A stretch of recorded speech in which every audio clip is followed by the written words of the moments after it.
नमस्कार, मैं हूं आशुतोष। आप देख रहे हैं डायनामिक इम्पल्शन। वीडियो में चर्चा होगी 30 जुलाई 2026 के करंट अफेयर्स की। और आपको पता है ज्ञान को अधूरा नहीं छोड़ना चाहिए, इसलिए अंत तक ज़रूर जुड़े रहिए।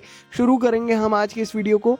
अगर वीडियो अच्छा लगे तो लाइक करिएगा, फीडबैक अपने ज़रूर दीजिए और चैनल को सब्सक्राइब करिए। आइए देखते हैं हम पहली जानकारी।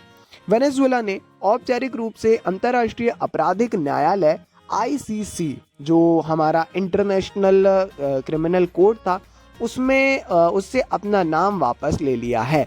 अगर आपको पता हो, संयुक्त राष्ट्र को रोम संधि से वेनेजुएला ने संयुक्त राष्ट्र को रोम संधि से हटने के अपने निर्णय की औपचारिक सूचना दे दी है ना। तो यूएन को भी उन्होंने बताया है। आपको पता होगा एक ऐसा आईसीसी जो कोर्ट है ना, अंतर्राष्ट्रीय आपराधिक न्यायालय, ये उसकी बात है। रोम संधि वह संधि है जिसके तहत अंतर्राष्ट्रीय आपराधिक न्यायालय की स्थापना हुई थी। ये घोषणा विदेश मंत्री फेलिक्स प्लानसेसिया ने की, जो वहाँ के विदेश मंत्री हैं, जिन्होंने इस निर्णय को दृढ़ और अपरिवर्तनीय बताया और कहा कि यह अंतरिम राष्ट्रपति डेल्सी रोड्रिगेज के निर्देशों पर लिया गया निर्णय है। ये कदम कई देशों द्वारा आईसीसी की बढ़ती आलोचना के बीच आया है। आईसीसी वास्तविक तौर पे एक कई जगहों से, कई देशों से आलोचना इसकी लगातार हो रही थी। तो ये कहीं ना कहीं ज़रूरी था कि ज़रूरी क्या था, वेनेजुएला को ऐसे लगा इससे हटना ज़्यादा सही रहेगा।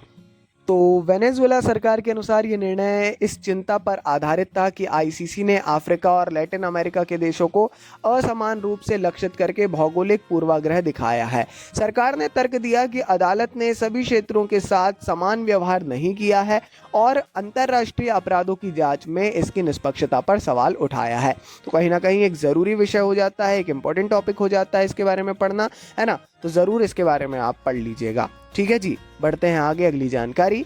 राजनाथ सिंह ने लैंगिक समानता को बढ़ावा देने और अनुग्रह राशि लाभों को सरल बनाने के लिए भारतीय तटरक्षक बल में सुधारों का अनावरण किया। ये एक ज़रूरी विषय आ गया। लैंगिक समानता को बढ़ावा देने और कर्मियों के कल्याण में सुधार लाने की दिशा में ये रक्षा मंत्रालय के अंतर्गत एक ऐतिहासिक कदम उठाते हुए रक्षा मंत्री राजनाथ सिंह ने 29 जुलाई को भारतीय तटरक्षक बल के लिए 2 प्रमुख नीतिगत सुधार किए हैं। ये क्या है?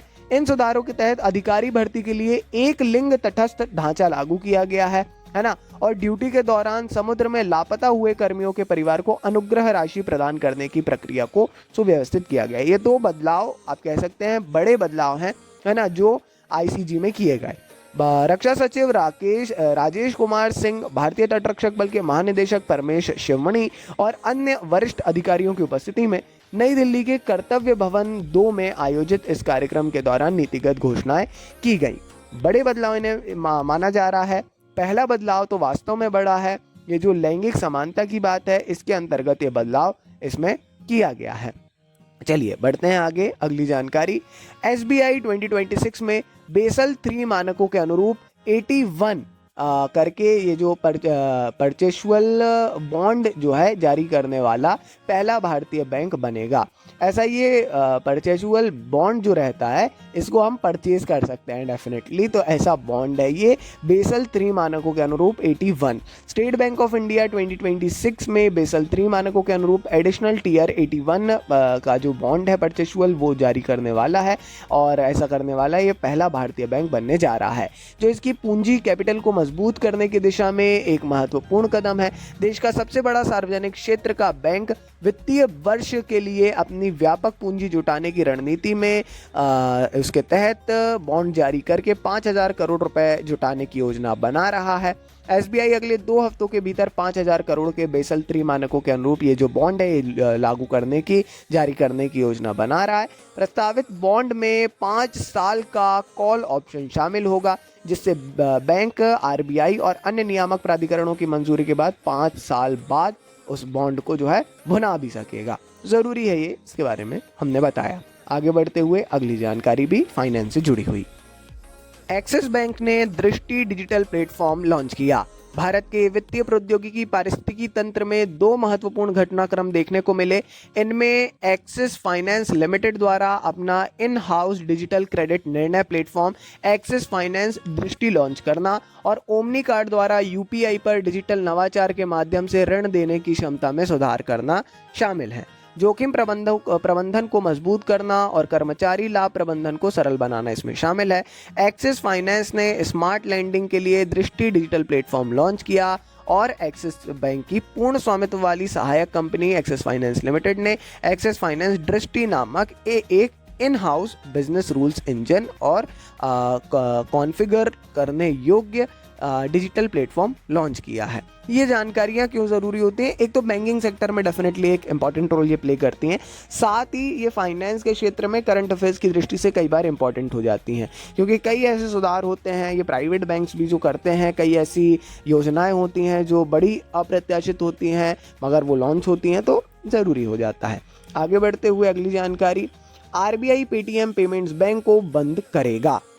भारतीय रिजर्व बैंक ने घोषणा की कि दिल्ली उच्च न्यायालय के आदेश के बाद पेटीएम पेमेंट्स बैंक लिमिटेड का परिचालन बंद किया जाएगा। लंबे समय से करंट अफेयर्स में अपना स्थान बनाए हुए पेटीएम पेमेंट्स बैंक और इसके साथ में लगातार आरबीआई सख्ती बरत रहा है। अब आरबीआई ने स्टेट बैंक ऑफ इंडिया के पूर्व मुख्य महाप्रबंधक गिरिराज कुमार नायर को परिसमापन प्रक्रिया की देखरेख के लिए अधिकारक परिसमापक नियुक्त किया है।